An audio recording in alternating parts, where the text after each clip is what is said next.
las 5:06, un helicóptero que sobrevolaba la Plaza de las Tres Culturas arrojó 2 luces de bengala, verdes y una roja.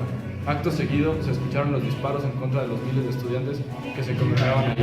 El movimiento de 1968 en México fue un movimiento social en el que, además de estudiantes de la Universidad Nacional Autónoma de México, Instituto Politécnico Nacional, la Universidad Pedagógica Nacional, la Universidad Iberoamericana y la Universidad de La Salle, participaron profesores, intelectuales, amas de casa, obreros y profesionales. El movimiento contó con un pliego petitorio del CNH, Consejo Nacional de Huelga, al Gobierno de México de acciones específicas como la libertad a presos políticos y la reducción o eliminación del autoritarismo. De fondo, el movimiento buscaba un cambio democrático en el país, mayores libertades políticas y civiles, menor desigualdad y la renuncia del Partido Revolucionario Institucional, PRI, que consideraban autoritario. Fue reprimido continuamente durante el transcurso del mismo por el Gobierno de México, con el fin de terminarlo el 2 de octubre del 68, que dio lugar a la matanza en la Plaza de las Tres Culturas de Tlatelolco. Fue la llamada entonces Policía Secreta y el Ejército Mexicano, en contra de la manifestación convocada por el Consejo Nacional de Huelga. De acuerdo con lo dicho por sí mismo, en 1969 y por Luis Echeverría Álvarez, el responsable de la matanza fue Gustavo Díaz Ordaz.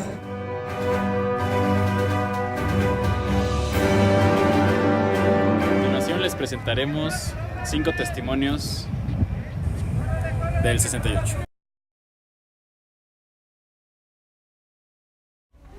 El 68 fue manipulado por la CIA.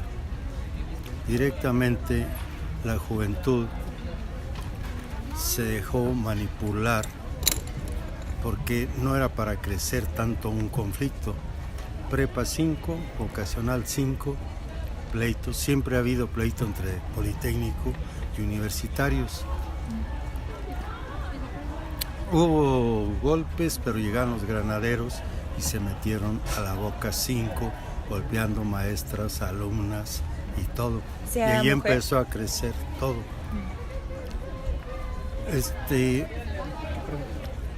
Creció tanto que había en el Politécnico había una organización que no sé si la haya, se llamaba FENET, es la Federación de Estudiantes Técnicos Nacionales. Federación Nacional de Estudiantes Técnicos, está volteado. Lo comandaba en aquellos entonces un dirigente que se llamaba Cabeza de Vaca. Así se le decía. Así se apellida. Así se apellida. Hay cabezas de vaca allá por Tamaulipas y toda esa parte. Fue creciendo tanto que se pidieron 6 o 7 puntos, no me acuerdo ahorita exactamente. Imagínense, tan sencillos como les voy a decir las soluciones, pero querían crear un conflicto. Entonces Díaz Ordaz, que era el presidente, no le podían decir ojos azules, ¿no? Andaban a golpear. Siguiendo los puntos que se lograron formar por el Consejo Nacional de Huelga, Cebreros, Cabeza de Vaca y de la universidad había también representantes. Se pedía la destitución de Cerecero, que era el de los granaderos, desaparecer el grupo de granaderos, que el artículo 145 y 145 bis fuera derogado de la Constitución. Este artículo 145 y 145 bis no dejaba el derecho a reunirte. ¿Cómo lo que están haciendo allá? No tenías derecho, porque todo le podían acusar de asonada o de golpe o de rebeldía. Se había establecido ese artículo en 1938, un poco antes, por la Segunda Guerra Mundial, para evitar espionaje en México. No tenían derecho a reunión para evitar las concentraciones y el espionaje. Sin embargo, se quedó ese artículo y en base a eso no podías reunirte y había golpes y había cosas por el estilo. ¿Y usted cómo se enteró de la masacre? Yo, como era dirigente, yo era el presidente de los estudiantes técnicos michoacanos en México. Yo soy de Michoacán. Teníamos una casa que vivía. Yo había asistido a varias concentraciones. Una de las concentraciones que me tocó muy fuerte fue en el Monumento a la Revolución. Nos juntamos aproximadamente como 30, 40 mil estudiantes ahí alrededor del Monumento a la Revolución. Venía Barros Sierra, que era el rector de la universidad, venía en caminata.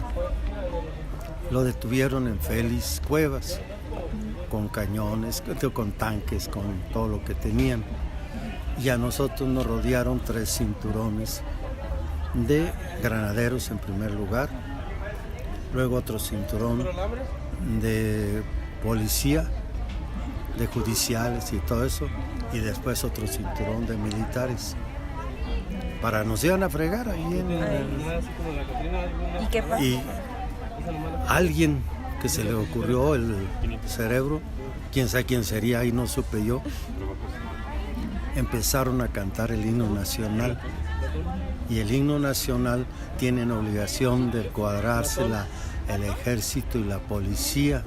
El ejército ya está poniendo la bayoneta para hacer ahí cosas.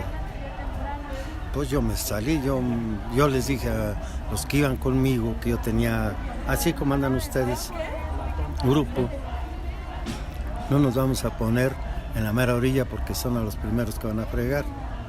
No nos ponemos en el mero centro porque no nos vamos a poder escapar.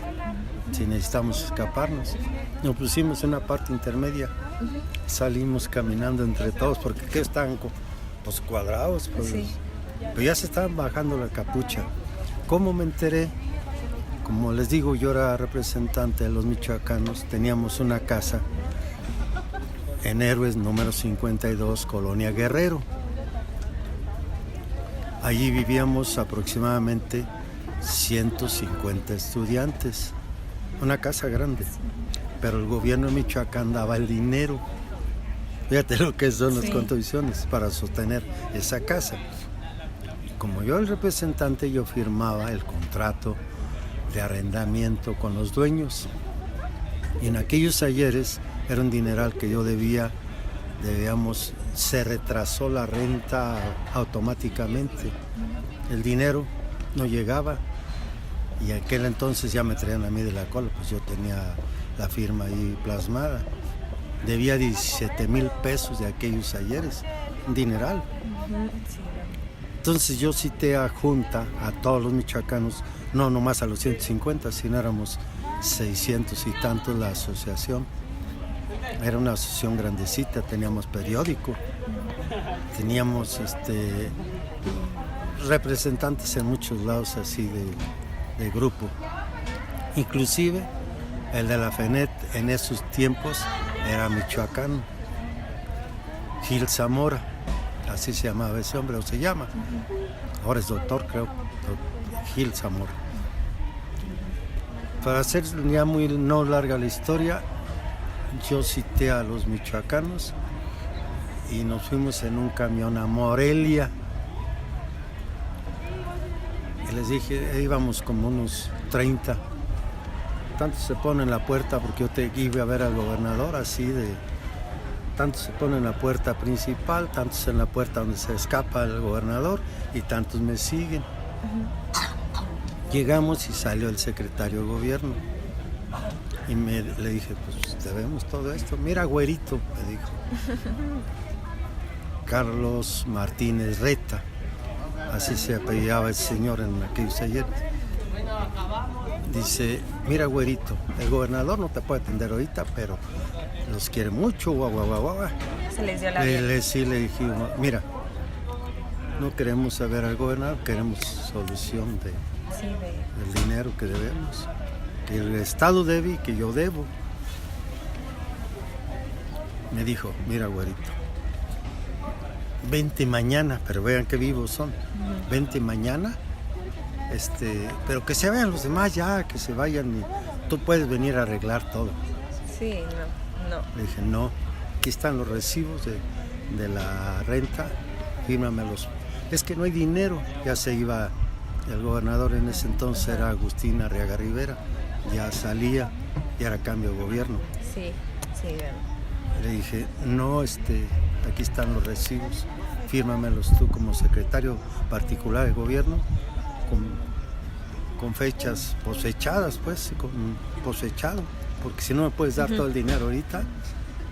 Dice, bueno, pero te vas a quedar una semana, aquí te vas al Misicuri, al hotel, aquí está la tarjeta, te vas y que lo carguen al gobierno. Te quedas nada más con uno o dos gentes, tú. Y te van a ir pagando a la tesorería de gobierno poco a poco. Eso me salvó a mí. Porque me habló, el que se ha quedado el secretario, me habló de la casa, dice, fíjate que hubo esto, y están presos amigos míos, unos que mataron a un compañero mío del Politécnico. Aquí hubo un letrerote grandote, un monumento, y digo que estaba equivocado el nombre de mi compañero, porque él era Gilberto Ortiz Reynoso, y ahí lo tenían Gilberto Reynoso Ortiz. Ese muchacho, fíjense, le encantaba andar en los mítines, a todos nos gustaba. Me tocó otra concentración, inclusive cabeza de vaca, un orador. Recuerdo la frase que dijo él, y que recuerda el gobierno que no daremos ni un paso atrás, ni siquiera para tomar impulso. Y disculpe, la raza.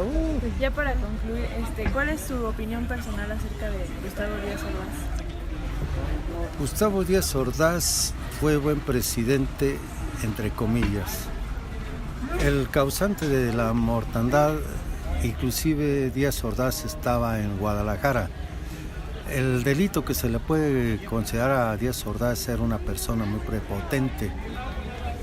Los 5 o 6 puntos que les mencioné se había podido derogar. Mira, tú quitas a los granaderos y les pones granadinos, otro nombre, ¿no? Derogas a Cercero y lo pones en otro lado y listo. El artículo 145 y 145 lo pones a consideración. No quiso entablar diálogo con la juventud. Esa es su prepotencia, su error. Tenía la economía en buen estado, el peso mexicano estaba bien, pero por eso la CIA le interesó hacer el movimiento también. Sí. Quién sabe qué intereses internacionales hay aquí, uno nos conoce, intereses oscuros que no te das cuenta. En ese estaba por haber la cambio de presidencia también. Estaba Martínez Manatú, estaba Corona del Rosal, estaba Mario Moya Palencia como candidatos para ser presidentes de la República. Entonces él tenía la distracción tremenda. Díaz Ordaz estaba en Guadalajara cuando fue el día 2 de octubre. Él tuvo que echarse la culpa porque era el presidente, pero el que dio la orden fue Echevarría de Gobernación, fue el que hizo la matazón. Y él se mencionó mucho que era un agente de la CIA.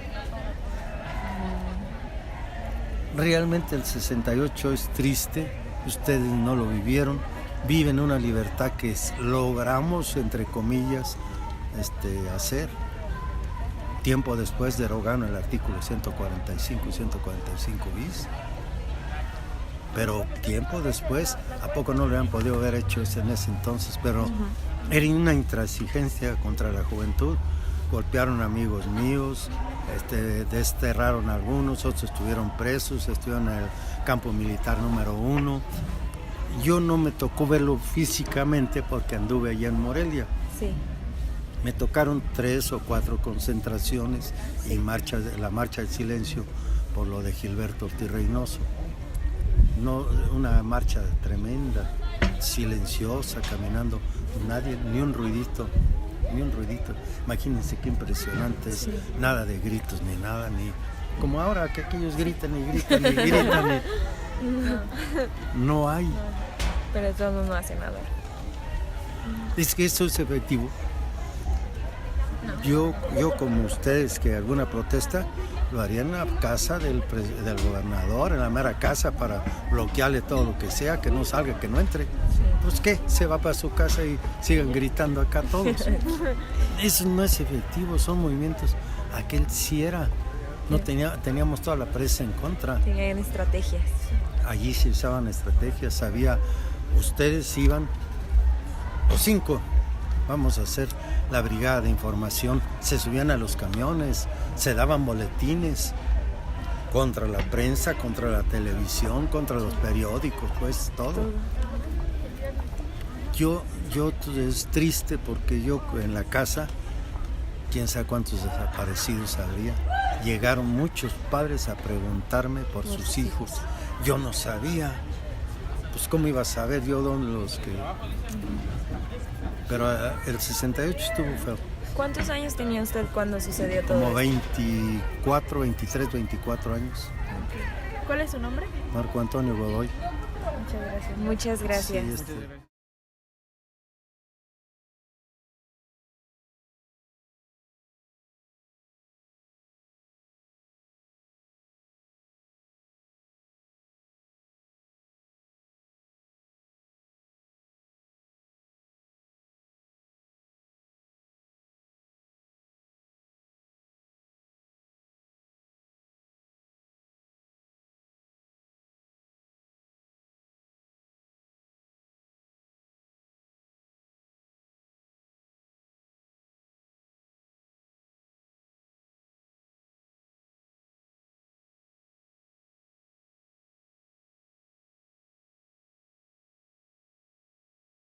Empezamos a oír todo el escándalo, el ruido y empezamos a oír esas luces de bengala que aventaban, que tronaban bien feo, y de pronto fue balazos y balazos y balazos y balazos, una cosa espantosa, los helicópteros, al rato todas las patrullas. No, es algo que no quisiera acordarme porque nos encerraron, nos quedamos encerrados ahí hasta como eso de las, ¿qué serían? Como, yo tenía que haber salido a las 8 de la noche y salimos ya casi como a las 11:30.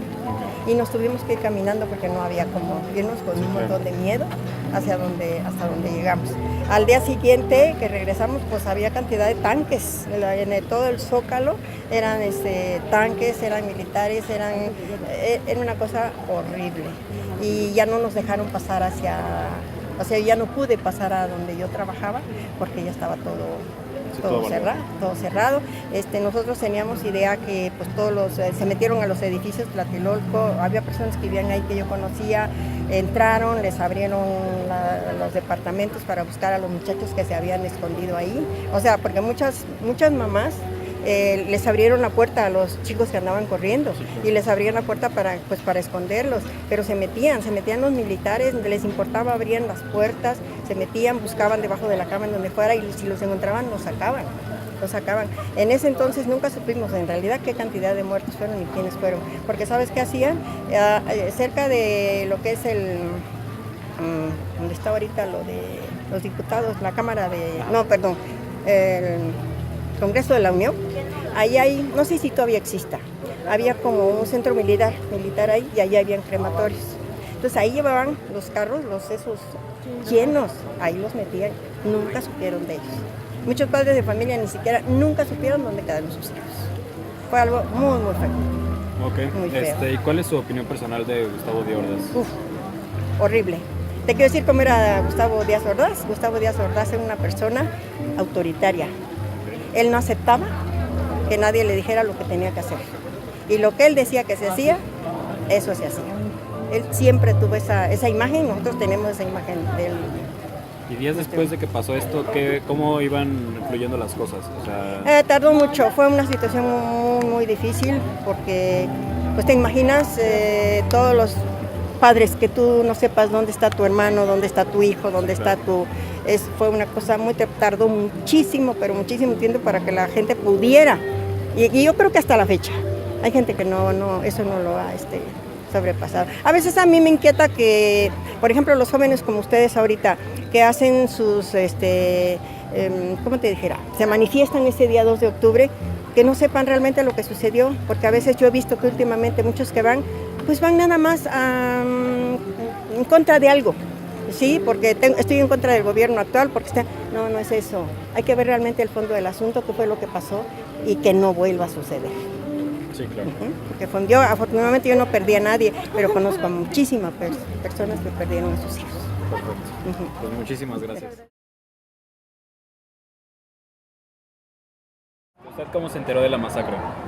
Trabajaba en el centro y veía las revueltas, veía que los jóvenes hacían mitin, había jóvenes que tenían la idea de ser libres, pero también había jóvenes que querían destruir cosas. ¿Qué fue lo primero que usted hizo cuando se enteró de la matanza?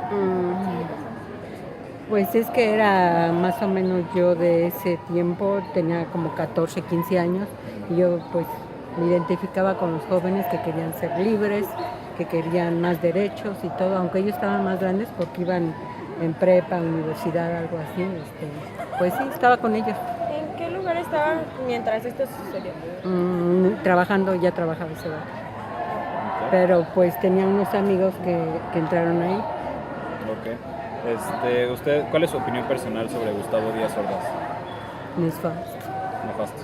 Sí, nefasto. Pero no me gusta que me graben, ¿eh? Ok. Sí, no me gusta. Sí, ¿Usted con quién estaba cuando todo esto empezó a pasar? Trabajando. ¿Pero con alguien cercano? De los que participaron ahí, Ajá. tenía 4 amigos que estaban estudiando ahí. Realmente ellos no eran muy revoltosos, no entraron, pero o sea, sí iban a las manifestaciones, pero a Tlatelolco no fueron porque ya ellos eran un poco inteligentes. Pienso yo que todos ellos estuvieron acarreados. Sí, o sea, fueron manipulados por alguien más arriba. Perfecto. ¿Y en el momento usted se dio cuenta de la gravedad de todo lo que había pasado o hasta después fue dándose cuenta? Uno lo presiente, o sea, a pesar de que yo estaba chica, te digo, trabajaba en el centro, Sí.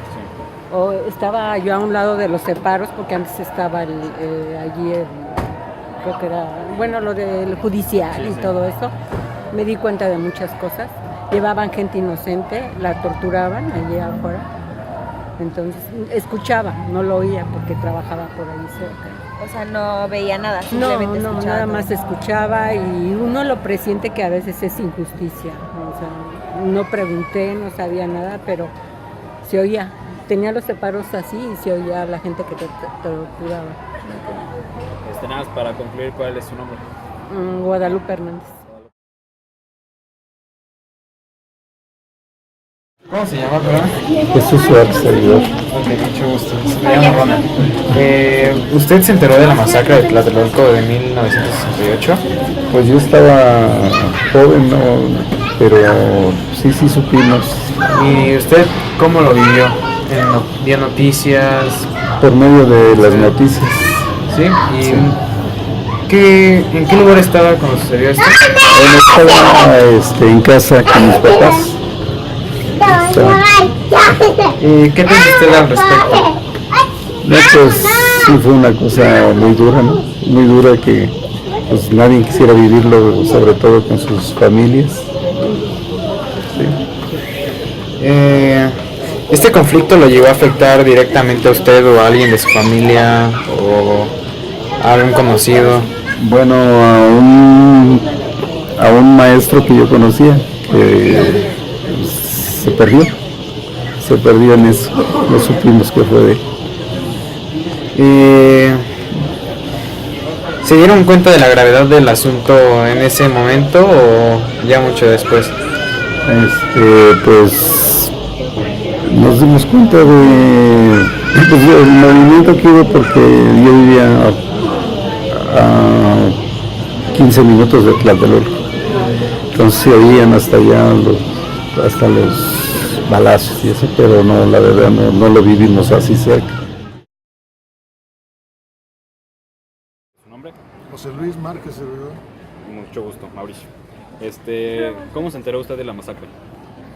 Bueno, en esa época yo tenía 16 años, entonces yo no fui al meeting de Tlatelolco porque tenía que llevar a mi mamá con el médico para tener consulta. Entonces me invitaron a ir, estaba en tercero de prepa. Okay.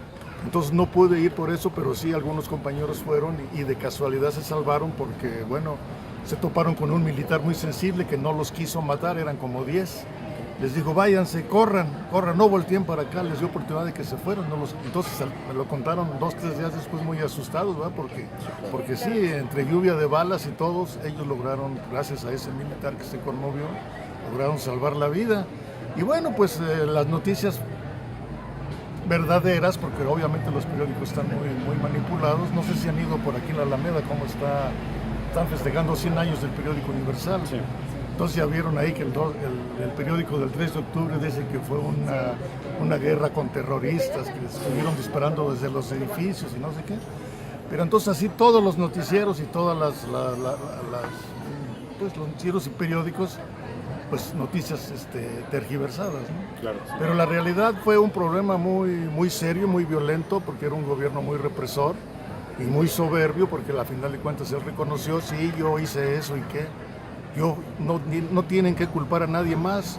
Me estoy hasta orgulloso del 61. Eso fue lo que dijo Gustavo. Dijo Díaz Ordaz. Okay.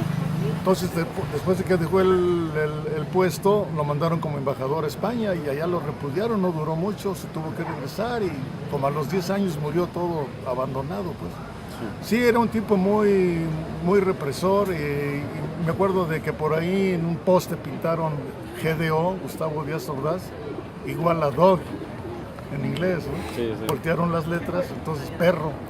Entonces auténticamente era un perro el señor, porque nunca respetó la autonomía de la universidad, inclusive pues mandó tanques para que tomaran la universidad, ¿no? Sí. Y todavía tuvo el descaro de decir que no era ninguna violación a la autonomía universitaria, a pesar de que los soldados y los tanques pues invadieron toda la ciudad universitaria. Sí. ¿Qué fue lo primero que usted hizo cuando se enteró? ¿De la matanza? De la matanza. Pues te digo, sí creí la versión oficial, pues uno de chavo pues no está tan enterado de cómo está todo manipulado, pues, y pues para mí que sí creí inicialmente que habían sido francotiradores los que habían empezado, estudiantes, los que habían empezado la gresca, pero pues no muy a favor de ellos.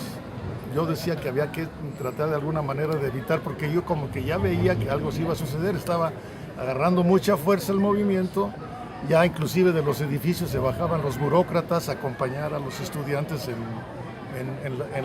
las marchas, que fueron la mayor que encabezó el rector, de más de 100,000, ¿no? 100,000 personas, entonces había más de casa. Y a 10 días de la Olimpiada pues estaba la cosa ya creciendo mucho, y entonces creo yo que el gobierno norteamericano lo presionó, ¿no? Lo presionó, digo, ya esto no puede crecer, está demasiado fuerte y tienes que tomar medidas drásticas. Creo yo, porque Lyndon B. Johnson, el presidente de esa época, él personalmente lo dijo, yo escogí para presidente de México a Gustavo Díaz Ordaz. Digo, hasta la fecha creo que sigue siendo igual, ¿no? Pero en esa época fue abierta y descaradamente que él lo había designado para presidente de México. Entonces creo que lo obligó a que tomara esa medida drástica, ¿no? Entonces, pues yo inicialmente sí estuve un poco desconcertado, hasta después ya poco a poco me fui sensibilizando y comprendí pues la verdad de que el gobierno pues era un gobierno violento y represor, ¿no? ¿Dónde estaba usted cuando ocurrió todo esto? Sí, en Tlalnepantla, a unos 15 kilómetros del DF. Ok. Bueno, ¿este conflicto de alguna forma lo afectó directamente? No, hasta allá no repercutió. En el DF sí, pero sí. En el Estado de México no se cerraron escuelas como sucedió en el DF, ¿no? Okay. Las preparatorias y demás sí cerraron en el DF, o sea, acá en el Estado de México. Ok, perfecto. Muchísimas gracias. Muchísimas gracias. De acuerdo con investigaciones, se dice que hubo cerca de 8,000 militares de varios cuerpos destacados, así como 300 medios armados entre tanques, medio blindados y jeeps con ametralladoras. Esto nos afecta como nación, ya que aún no se ha hecho justicia y que los culpables solo sean voces y nada más. El más grande movimiento ha sido en México, por sus ideas liberales, y el movimiento se convirtió en el más fuerte que haya existido por la lucha constante entre estudiantes y otros sectores de la población. Gracias.